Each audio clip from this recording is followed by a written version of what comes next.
Welcome to the Growing in Grace podcast, where you can listen in on some casual conversation about the good news of Jesus without all of the inconsistent religious double talk. If you've ever struggled with feelings of hopelessness, guilt, and despair, or wondered if you're really right with God, it's time to discover the true freedom that comes with the gospel of unlimited and overflowing grace. Oh, it's me? Is this thing on? Yes, it's the Growing in Grace podcast. Got my microphone on, and take one. Here we go. Take one. I messed up. Let's start again. Okay, take two. I'm Joel Brizicki. It's just the Growing in Grace podcast. Just like podcast. The new covenant. You messed up, you get to start again. Hey, there you go. Unlimited times. Well, yes. Yeah. By the way, that other guy there, that's Mike Kapler. I said my name, but I didn't say yours. So, yeah, celebrating 800 podcasts. People say when they hear 800 podcasts, I mean, what could you possibly have to say over 800 podcasts? Well, it's quite a bit, actually. So we are spending some time just kind of going over some highlights of things that we feel have been things that have been helpful, things that we enjoy talking about, that are basically the reason behind why we do what we do. And so that's what we're doing in this series here. It's starting with podcast number 800. Doing a little looking back on some of the things we've talked about. It's been fun. Short reviews of things that in some cases we may have talked about numerous times, obviously over 800 plus podcasts, but it's always good to revisit things and be reminded of things. Before we came on today, I was telling Joel about how I was jotting some things down, not for the podcast, but just for my own future reference on a particular topic. And I was in, the book of Galatians, looking at a particular chapter. I don't want to go into the details, but I just wanted to mention that as I was writing some of these things down and putting my thoughts together, I began to see a whole new context of sorts that kind of re-solidified what I was already thinking. And so this is why we do what we do. We're here to encourage you. We may not always say everything just the way you want us to. Heck, we don't even say things the way we want to sometimes. We're talking very much unrehearsed here. Just two guys from the Midwest who love the gospel of grace, who came out of some legalistic backgrounds. Maybe not as legalistic as some people, maybe more than others, but here we are today. And for the past, 25 years, we've been pondering these good news concepts that have been given to us through Jesus Christ and are constantly, I think, being communicated to us, whether we're conscious of it or not, being communicated and revealed to us by the Spirit of God who lives within us.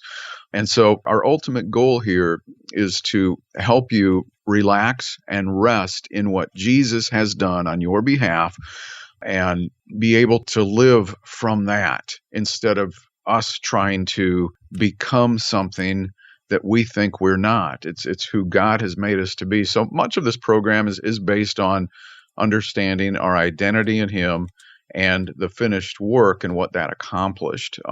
And it kind of takes the spotlight off of us, takes the pressure off of us, and we hope that this is what you're receiving on that end of the microphone or the speaker.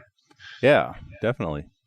And, so one of the things that it's just a foundational part of the podcast over the years, and it's something that maybe at first we didn't talk a whole lot about this, but then we ended up sharing a lot over the years, is this idea of the covenants and the difference between the covenants and why it's important in the new covenant that we understand the differences and that we're not under the old covenant. This is a new covenant that is not like the old covenant. It's not based on the old covenant. It's nothing like the old covenant. It's a new and living way.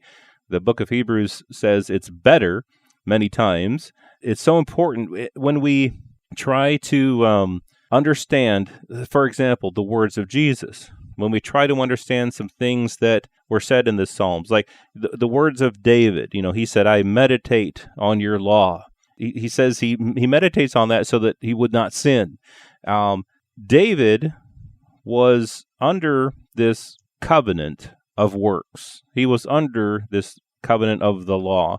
Paul himself, before Christ took him in. Paul was under that old covenant, and Paul said that he thought that through the law, through this old covenant, that he would have life. But Paul found, when he came to Jesus, he realized there's really no life in that old law. There's really no life there. All it does is produce guilt. All it does is condemn. All it does is bring bondage. He hadn't realized that before. David, at the time when he wrote so many of the things in the old, and so here's the thing, we're not against David. We're not against the Psalms. We're not against the Old Covenant. We're not against the Old Testament scriptures. But one thing that we have to do when we want to understand this new covenant that we're in is we have to learn and understand that there's a difference between the two covenants. Each has a valid place. The Old Covenant, God gave it for a reason, and it wasn't a bad reason. He gave the Old Covenant and the law to the people of Israel, only to the people of Israel, not to Gentiles, and that was made up of everybody else in the world. Israel was exclusively the people who were under the Old Covenant. The Gentiles were not under that. And so, but that was given as their tutor to point them to faith.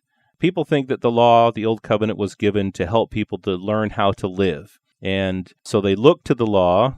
You shall do this, you shall not do that, thinking, if I just will keep the law, then I'll know how to live. Well, the law's purpose was not for that. The law's purpose was to show people you can't live by your own righteousness, by your own works.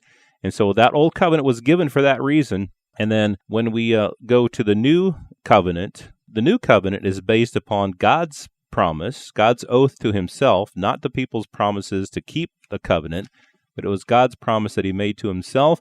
It was based upon the blood of Jesus being shed for sins as opposed to the blood of animals. The blood of animals could not, for a minute, take sins away. It couldn't, but the blood of Jesus took sins away. And there's all kinds of ways that we could go with this as far as explaining why the difference between the covenants is so important. But the main thing is that we understand that Jesus superseded the entire old covenant, and so what we're in is now new. So when we look at the words of Jesus, when he was still a man on the earth teaching old covenant concepts to the Jews who were under the law, we can understand that those were not for us who were in the new covenant. Plenty more to say about that, but that's just some of the highlights that I can think of. Yeah, I mean, when you think of the Bible, I mean, there were different covenants made with different men. They all pretty much kind of failed. There was the covenant that was made with Abraham, but God would fulfill that.